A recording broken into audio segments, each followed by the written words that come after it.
queen, nigga. Pushing the God Ferrari, get out the way, nigga. Ain't nothing moved but the money. This is the key that I use to open your life.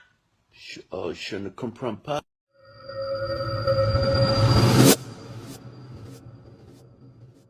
Yo yo yo, c'est Pensée Critique Épicée et on va parler du nouveau chapitre de One Piece, le 1176. Bon, que dire. Je pense que Oda il est venu, il a posé deux grosses bouses et après il s'est barré. Voilà, qu'est-ce qu'on peut dire. Du coup, en vrai, ce chapitre, est-ce que c'est un bon chapitre déjà? Franchement, à vous de me dire, hein, franchement. Si vous avez aimé le chapitre, il faudra m'expliquer. Moi, je pourrais comprendre les gens qui n'ont pas aimé. Je pourrais comprendre les gens qui n'ont pas aimé le chapitre. Mais même, voilà, moi, dans l'ensemble, en fait, moi, Elbaf, je comprends rien à l'arc. En vérité, je comprends rien à l'arc. J'ai relu l'arc. Parce qu'en fait, on va dire que, voilà, l'arc, ça commence vraiment quand les chevaliers divins, ils arrivent.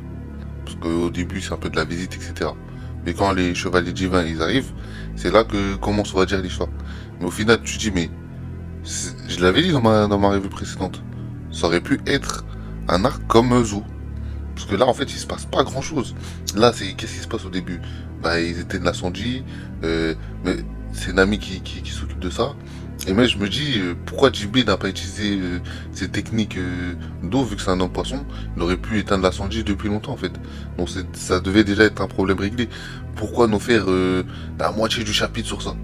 Au mieux de pouvoir avancer, et parce qu'on le sent que Oda, je pense que il a vu sur le classement du Shonen Jump, il a vu qu'il était 3ème, il veut vite en finir avec son arc, et passer à un autre arc que les Japonais vont aimer. C'est comme ça qu'il fonctionne. Parce que je sais pas si vous regardez actuellement, bon, ça fait plusieurs fois que voilà, il est 3ème, 4ème, etc. Il se fait souvent tacler par Someone Hertz. Je sais pas si les gens connaissent. En tout cas, en ce moment, c'est Someone Hertz qui est en tête en ce moment. Parce que son manga au Japon, ça intéresse personne. Et moi, je comprends. Quand je vois des chapitres comme ça, bah, je comprends que les Japonais ne s'intéressent pas à One Piece, en fait. Tu vois, et lui, bon, je pense que voilà, hein, il voit que les gens, ça plaît pas aux gens, du coup, il veut vite en finir. Et tu le sens, en fait. Parce que t'as des combats rushés, tout est expédié rapidement. Donc, non, c'est pas ouf. Et même, voilà, par rapport au Chevalier Divin, là, et le j'allais même pas dire, le Domi Reversi. Du coup, en gros, ce qu'on apprend, c'est que, en fait, il faut juste se couper la tête pour ne plus être possédé par Im-sama. Il faut applaudir Oda, juste pour ça. Oda, t'es vraiment le génie que tu penses. C'est-à-dire, t'as copié Demon Slayer, et en gros, je t'ai dit, vas-y, ça serait une idée géniale que, en fait, vu que depuis le début, ils attaquent que le corps des gens, c'était pas ça la solution. En fait, fallait leur couper la tête. En fait, les personnes pour One Piece sont bêtes depuis le début. Pourquoi ils ont pas attaqué la tête, en fait? Ils auraient dû attaquer la tête au lieu d'attaquer le corps. Et c'est là que tu vois que, bon, tous les One Piece Fantasy, tous les mecs qui sont là à mettre des pavés, ouais, ça se peut que, voilà, imagine que... Vous avez vu ce qu'il a... Est-ce que vous voyez ce qu'il fait pour annuler, pour battre quelqu'un qui est sous Domi Reversi? Je me dis, à quel moment vous pensez que, en gros, cet auteur, il est capable de raconter de grandes histoires? Là, ce qu'il te fait, il te fait du Demon Slayer.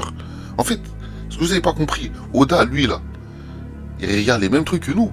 C'est-à-dire que les histoires que tu vas manger, ça va pas être des trucs de fou. Parce que tu vas pas me dire, au jour d'aujourd'hui, il y a des trucs de fou qui sont sortis. Au jour d'aujourd'hui, la majorité des trucs, c'est mythe. C'est pas ouf. Donc quand les gens ils sont là en mode parce que y a certaines cases voilà, qui vont faire théoriser. Quand l'autre il dit l'histoire du monde doit être effacée, c'est ce qui était prévu. Les gars, vous voyez pas qu'il est en train de vous hype? Il est en train de vous hype, vous tombez dans le panneau comme des débiles. Moi aussi, quand par exemple, j'allais voir des mecs qui faisaient des analyses sur One Piece.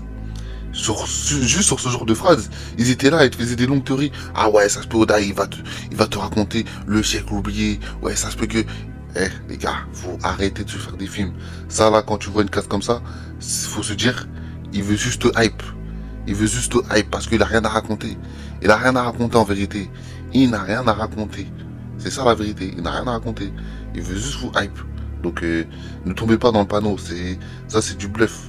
C'est totalement du bluff. Il y aura rien du tout. Il y aura rien du tout. Parce que, si tu réfléchis 2 minutes, parce que, comme j'ai dit, avec Elbaf, t'aurais pu nous raconter un truc de dingue. Parce que, normalement, Elbaf, c'est l'île d'origine de Joe Boy. Donc, en vrai, normalement, tu devrais avoir des traces historiques, des trucs comme ça, plein de trucs comme ça. Bon, pour moi, on a eu un tableau, on a su que Joe Boy, il se tape avec une épée. On s'en fout, en fait. On s'en fout. C'est ça que je vous dis. En fait, des fois, il faut réveiller votre cerveau, les gars. Faut arrêter d'être débile et d'éteindre votre cerveau quand vous écoutez des mecs qui vous théorisent des trucs, qui vous racontent des fantaisies. Et là, il faut vraiment regarder les chapitres. Et quand tu regardes un art comme Elbaf, dans son ensemble, c'est pas ouf. C'est pas ouf. Il faut ouvrir les yeux au bout d'un moment, les gars. Franchement, moi, c'est ça mon boulot.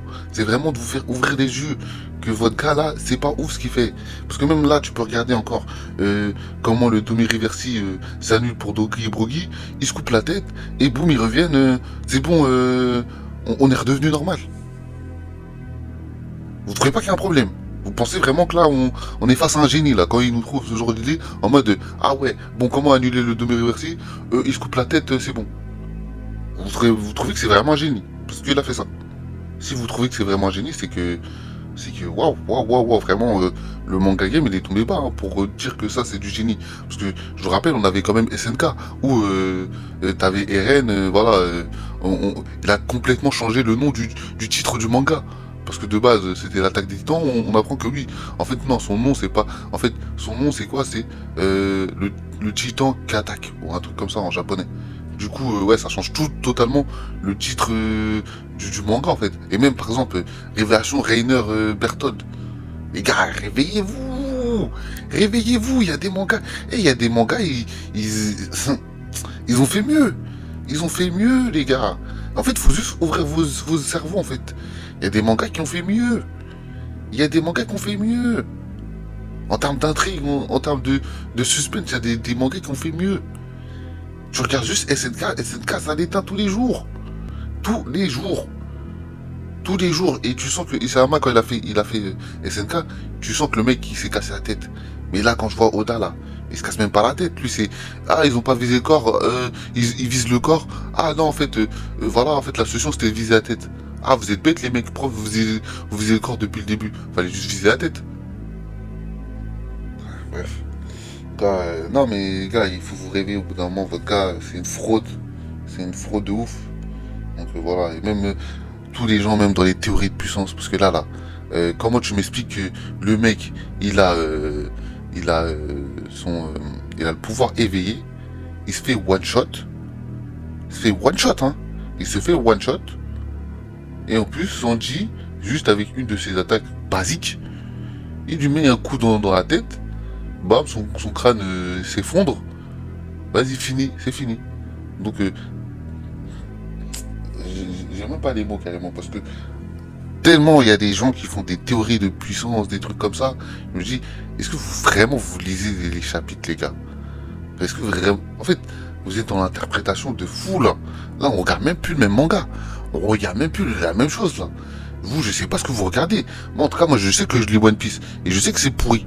Moi, je sais que c'est pourri. Tous les gens qui lisent vraiment One Piece, ils vont vous dire que c'est nul. Mais les gens qui lisent pas One Piece, on les voit. Ah ouais, il a un qui, HDR+, je sais pas quoi. Ah ouais, quand il parle de ça, ça veut dire que, voilà, le destin du monde de One Piece est entre les mains des chevaliers divins et de Ume-sama. Les gars, il faut arrêter, au bout d'un moment, il faut arrêter d'être dans la fantaisie, d'être dans toutes ces conneries-là. Il faut stopper. Ouvrez les yeux, vraiment. Votre auteur, c'est pas ce que les gens vous vendent, là. C'est vraiment pas ce que les gens vous vendent. Moi, je vous dis la vérité. Votre gars, c'est une fraude. Parce que tu t'as juste à regarder, à faire un bilan de l'arc Elbaf. C'est nul. C'est nul. Et en plus, tu vois que le gars, je le répète encore, il veut s'en débarrasser de cet arc parce que ça te fait chier. C'est ça la vérité, ça le fait chier, Elbaf. Il prend zéro plaisir. il y a zéro plaisir qu'il prend. Moi, je vois pas un mec qui prend du plaisir quand je vois son arc. Hein. Je vois un mec, oui, il a pris du plaisir avec Shebek. Il a pris du plaisir avec Harald. Dommage, il a pas pu le développer bien comme il faut. Mais il a pris du plaisir avec ces mecs-là. Mais c'est tout, en fait. Il a pris que du plaisir dans des flashbacks. C'est ça son kiff, c'est quand il est dans les flashbacks là, il raconte des vraies histoires, tu vois il est dans son truc, voilà, tu vois, il est vraiment, il est dans son Oda Prime, tu vois. Mais quand il sort des flashbacks, c'est Oda glodant de fou. C'est vraiment le pire Oda. C'est le pire Oda que tu peux avoir. Quand il est dans le présent là, c'est le pire Oda que tu peux avoir. Et en plus, voilà, bon bref. Je pense que j'ai pas grand chose à rajouter sur ce chapitre merdique. Après, bon, en plus, bon, en plus, je dis merdique, mais en plus, c'est un chapitre où on se concentre que sur les Mugiwara, mais on voit que, ouais, non, en fait, c'est quand même nul, hein, c'est quand même nul, faut le dire, hein, c'est quand même un chapitre nul. Même si on se concentre que sur les Mugiwara et que Luffy n'est pas là. Genre, au moins, il a voulu proposer autre chose, peut-être il a entendu des fans que, ouais, bon, Luffy. Mais ouais, je pense que même avec Luffy, il a plus rien à raconter, je pense qu'il préfère même utiliser d'autres persos, dessiner d'autres persos que à côté du Luffy, Gear 5. Je pense que lui-même, il s'est mis dans un truc que voilà, que il sait que bon, là j'ai mis mon perso hyper cheaté, bah j'ai pas de solution pour rendre, pour le rendre, comment dire ça, intéressant en fait, lui raconter des histoires intéressantes. Du coup, bah, t'as que des Mugiwara où tu peux, voilà, hein, où tu peux raconter des petits trucs, parce que, voilà, Luffy Gear 5, lui-même, il s'est rendu compte que, ah ouais, j'ai ramené dans un truc où, voilà, il va rouler sur tout le monde et il y a pas grand chose à raconter. Parce que je pense qu'Oda, c'est un mec qui aime raconter des histoires. En vérité. C'est un mec qui aime raconter des histoires. Pas sur le truc où, voilà, tout est lié ou je sais pas quoi. Lui, son délire, je pense, c'est raconter plein d'histoires et même sur des FBS, voilà, il le dit, regardez, souvent il dit que ouais, des fois il voulait raconter telle histoire. Je pense que c'est un mec qui il kiffe raconter des histoires. Mais c'est pas un mec où il est là, il va te sortir une histoire cohérente. Non, lui c'est un mec qui veut raconter plein d'histoires. C'est pour ça que son manga est long. Parce que en fait c'est plein d'histoires. Mais vous dites pas à la fin en gros, toutes ces histoires qu'il a racontées aura un lien avec le One Piece. Ça n'aura aucun lien. Ça n'aura aucun lien. Bref, voilà ce que je voulais dire sur l'ensemble. Oda, c'est un mec qui aime raconter des histoires, mais que dans les flashbacks. Sinon, quand c'est hors flashback là, tu peux le foutre à la poubelle parce que il va rien te raconter de spécial et ça va pas le faire kiffer. Du coup voilà. Et pour conclure, je voulais conclure un peu sur la vidéo qui nous a sorti là, où il a mis le One Piece, bon, il a écrit sur un bout de papier, il a écrit je sais pas quoi, comme quoi, voilà, bah, c'est un indice sur le One Piece en gros. Donc franchement, en vrai, quand je vois ce genre de move, je me dis, mais en fait là, il vous a dit c'était quoi le One Piece en vrai. En vrai de vrai, là, il vous a vraiment dit, dans son manga, c'est quoi le One Piece. Je pense que là, parce que Oda, en vrai, quand il fait des trucs, tu sais que ça va revenir plus tard. Et si il a fait cette vidéo là, je pense que c'est pas pour rien. Là, je pense qu'on arrive à la fin. Après, je pense qu'il y a un truc de promo en mode hype, tout ça. Mais je pense qu'on arrive vers la fin. Du coup, il te donne un indice de, ouais, voilà, comment ils vont trouver le trésor en mode. Et je pense que ouais, ça va être un truc solo, tu vois. Et ça sera juste un papier où il y aura écrit quelque chose. Donc, ouais, pour moi là, ils ont utilisé le One Piece en vérité. Hein. Peut-être que les gens n'ont pas capté la subtilité, mais pour moi, là, je vois bien. Moi de base, je me disais que le One Piece, ça allait rien à voir avec toutes les histoires qu'il nous a racontées. Que les histoires qu'il nous a racontées, c'était des histoires comme ça. Et voilà, tu vois. Et que, ouais, au final, ouais, le One Piece, ça sera un bout de papier avec un message où, ouais, t'es libre ou un truc comme ça, je sais pas, un truc comme ça. Hein, je pense que ça doit être ça. Bon, beaucoup de gens vont être déçus parce que je dis, plus de 1000 chapitres pour nous dire, pour avoir un bout de papier où il est écrit t'es libre. Ok, Oda. Ah mais attendez-vous à ça les gars. Ça va être un putain de bout de papier où il y aura écrit un message, je sais pas quoi, t'es libre ou t'es l'élu ou un délire comme ça. Ça va être dans un truc comme ça. Donc comme j'ai dit, s'il nous a utilisé sa vidéo promo là, c'est clairement pour nous dire que ouais, le One Piece ça va être ça. Ça va être ça, clairement, ça va être ça. Donc du coup, voilà, je termine ma vidéo comme ça, en tout cas, j'espère que ça vous a plu. Bienvenue sur la chaîne Pensée critique épicier. Installe-toi, prends une tasse, on va tout décortiquer. Ici on pose des questions, on démonte les belles histoires. On regarde sous le vernis, on allume toutes les lumières. Pas besoin d'être spécialiste, juste un peu de curiosité.